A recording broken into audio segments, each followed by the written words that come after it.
এই তো, সার দেওয়া মোটামুটি শেষ হয়ে গেল। আবার কিছুদিন পরে সার দেব, এখন আর নয়। দেব বললেই তো হয় না, জিনিসের যা চড়া মূল্য, তাতে জিনিসে হাত দেওয়া যায় না। যাই কিনতে যাই তাতেই চমকে উঠেছি। আর আমাদের সবজিগুলোর একটু বেশি দাম হলেই বলবে এত দাম কেন। হ্যাঁ, এবার সব ঠিকঠাক আছে। যাই, এবার গিয়ে স্নানটা করে নি। এই সময় তো গিন্নি নদীতে কাপড় কাচে। হ্যাঁ, গিয়ে দেখি গিন্নি আছে কিনা। তাহলে গিন্নির একটু সাহায্য করে দেব। হ্যাঁ, এত কষ্ট করতে হবে না গিন্নিকে। যাই যাই, গামছাটা নিয়ে হাঁটা দিই।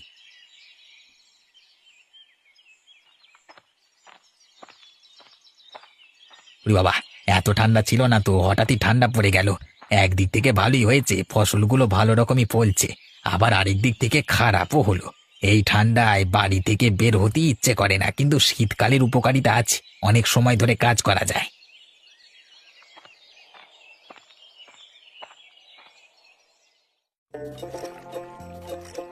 আয় ভাই আয়, দুজনে মিলে একসাথে স্নান করি। আরে তুমি কখন এলে? আজকে এত তাড়াতাড়ি চলে এলে যে? কাজ হয়ে গেছে নাকি? জি, আজকের মতো কাজ শেষ হয়ে গেছে, ওই জন্যই স্নান করতে চলে এলাম। আজকে তো জমিতে সার দেওয়া হচ্ছিল। দেওয়া হলে স্নান করে নেওয়াই ভালো, তাই না?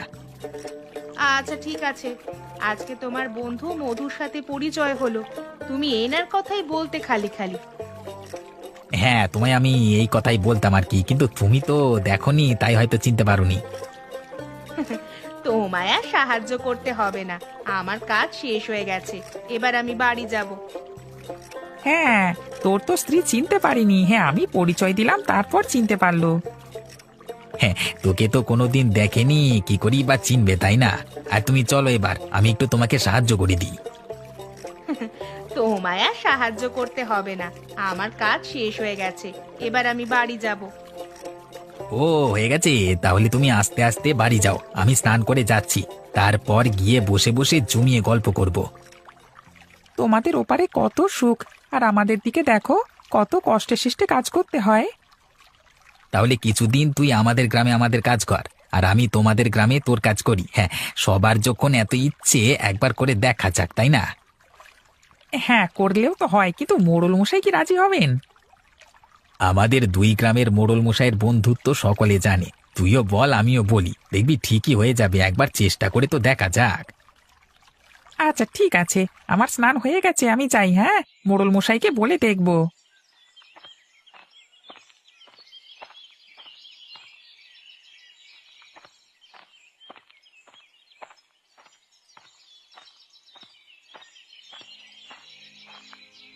আরে নরেন, তুই কতদিন পরে এলি রে আমাদের বাড়ি। আয় আয়, আমাদের পাশে এসে বস। কেমন আছিস রে ভাই? সব কিছু ঠিকঠাক চলছে তো? হ্যাঁ, সব কিছু ঠিকঠাকই চলছে। তুই ভালো আছিস তো? ভালো না থাকলে কি আমি তোর বাড়িতে আসি? তোর একটা সাধারণ জ্ঞান নেই, তুই সারা জীবন একরকমই হুদই রয়ে গেলি। আরে শুরু করে দিলি তো মশকরা। আমরা এরকমই তো, বল? হ্যাঁ,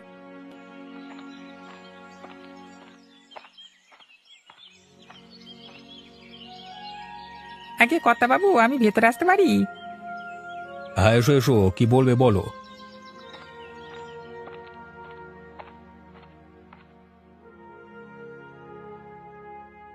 আরে নরেন্দ্র বাবু, আমার প্রণাম নেবেন।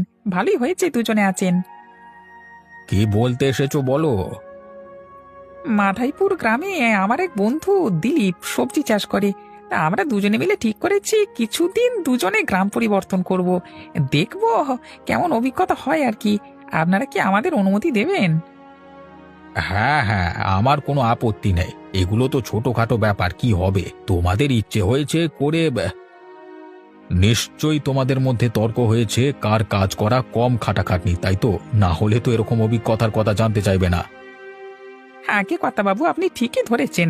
আচ্ছা আমি আসি এখন। হ্যাঁ, সবকিছু নিয়ে যেতে হবে তো, তৈরি হয়নি।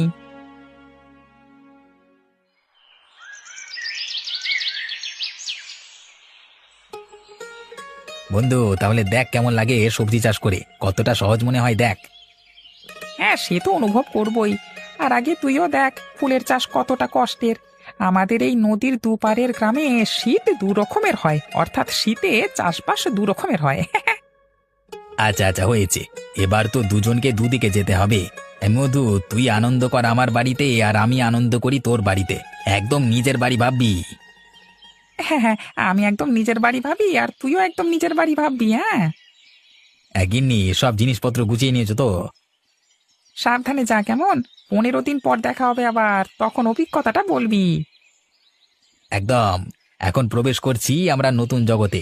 চল আমরা আসছি, তুইও সাবধানে যা।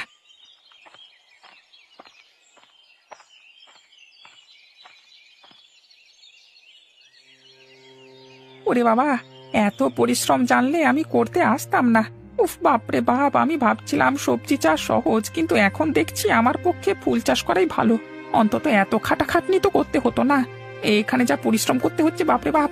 যাই যাই গিয়ে গাছের নিচে বসি।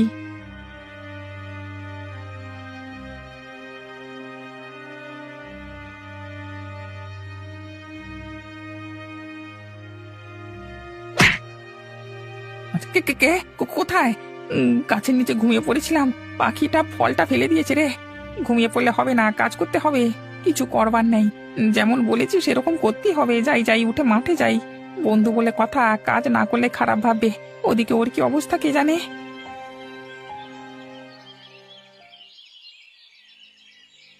তুমি যে কি কুক্ষণে বলেছিলে ফুল চাষ সহজ, কেন যে এলাম এই ফুলের চাষ করতে। সারা দিন তো মাঠেতেই পড়ে থাকতে হচ্ছে, নজর রাখতে হচ্ছে যেন কেউ না ঢুকে চুরি করে নিয়ে যায়, গরু ছাগলে মুড়িয়ে যাতে না খায়। সত্যি এখন আমারও এই কথাটাই মনে হচ্ছে। এর থেকে আমার জমিতে সবজি চাষই ভালো। একবার জমিতে গেলে আর যেতে হতো না, তারপর একেবারে বিকেলে গিয়ে দেখে এলি হতো। সারাদিন এইভাবে বাড়ির বাইরে ভালো লাগে? তাহলে ভাবো মধু কিভাবে কাজ করে। ও আবার একা, বাড়িতে রান্না বান্না করতে হয়, সব কাজ নিজেকেই করতে হয়, তারপরও আবার সারাদিন বাইরে থাকে। হ্যাঁ, প্রচুর মেহনতের কাজ। শুধু একবার গাছ বসিয়ে দিলেই হয়ে গেল না, সময় সময় মাটিগুলো আবার আলাদা করে দিতে হবে, যাতে ভালোভাবে বাতাস মাটির নিচেও প্রবেশ করতে পারে। এত বড় জমিতে ওইভাবে মাটি আলাদা করে দেওয়া মুখের কথা নয়। কষ্টের অবস্থা খারাপ হয়ে যাবে। আরে ওরা কি আর একবারও করে নাকি? ওই জন্যই ওরা সারাদিন ধরে করে। সারাদিন বাইরে থাকো। তোমার কি মনে হয় কোনটা করা ভালো? না না, যে যার পেশাতেই ভালো গো, কারোর কাজ সহজ নয়, এটা আমি বুঝতে পেরেছি। তোর কাজ সহজ, আমার কাজে খুব কষ্ট, এসব বলা উচিত হয়নি। কোনো কাজই সহজ নয়, সব কাজ করতেই দক্ষতার প্রয়োজন আছে। এই 15 দিন এরকম ভাবেই কাটাতে হবে। কি আর করা যাবে, কষ্টে সৃষ্টে দিন যাপন করে ফেলি। কিন্তু একটা অভিজ্ঞতা হলো। চলো না একবার বাড়ির দিকে, আর ভালো লাগছে না আমার। গিয়ে একবার শুতে পারলে বাঁচি, কোমরের যন্ত্রণায় মরে যাচ্ছি আমি। একটু বাড়ি চলো, পরে আসবো আবার। আচ্ছা, তাহলে তুমি যাও, আমি বসে আছি। যদি ফুলগুলোর ক্ষতি হয় তাহলে তোমার বন্ধু আবার ভাববে আমরা কর্তব্য পালন করিনি। তুমি যাও, আমি পরে যাব। আচ্ছা তাহলে তুমি বসো, সাবধানে থাকবে কেমন।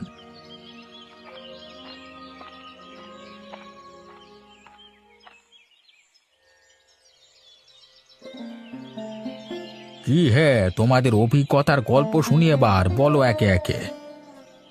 আর অভিজ্ঞতা, আমি এই প্রণাম করলাম আর নয়। আমি বুঝতে পেরে গেছি সবজি চাষ করা কেমন কষ্টের। শুধু শুধুই আমি বলেছিলাম সহজ। একভাবে এতক্ষণ ধরে খাটাখাটনি করা আমার পক্ষে সম্ভব নয়। অভিজ্ঞতাটা খুবই খারাপ। দিলীপ, এবার তুমি বলো, তোমার কেমন লেগেছে? তোমার নিশ্চয়ই ভালো লেগেছে। আমাদের অভিজ্ঞতাটা আরো খারাপ। আমাদের সারা দিন জমিতে থাকা অভ্যেস নেই, আবার এখানে পাহারা দেওয়া, কাজ করা, এসব করতে করতে সারা দিনই বাইরে থাকা হয়ে যাচ্ছে। কোমরের অবস্থা আমার খারাপ হয়ে গেল, আর এসব দিকে একদম নয়। একভাবে এতক্ষণ ধরে খাটাখাটনি করিস কিভাবে রে দিলীপ? আমার কাছে এটা অভ্যেস হয়ে গেছে। একভাবে এতক্ষণ কাজ করলেও শেষে আমি বিশ্রাম পাই, কিন্তু তোর কাছে তো সেটাও নেই। তুই কিভাবে এত কষ্টের কাজ করিস? হ্যাঁ, তোর যেমন অভ্যেস হয়ে গেছে আমারও তেমনি অভ্যেস হয়ে গেছে। সারাদিন বাইরে থাকলেও বিশ্রামটা তো পাই, অতি হয়ে যায়। তুই যেখানে সেখানে বিশ্রাম করতে পারিস, কিন্তু আমি পারি না। আমার কাছে আমার নিজের ঘর প্রিয়। তুই এত ভালো আছিস দেখে আমি হিংসে করতাম, তার জন্য আমাকে মাফ করিস। ওরে, তুইও যেমন হিংসে করতিস আমিও তেমন হিংসে করতাম, মাফ করে দিস বন্ধু।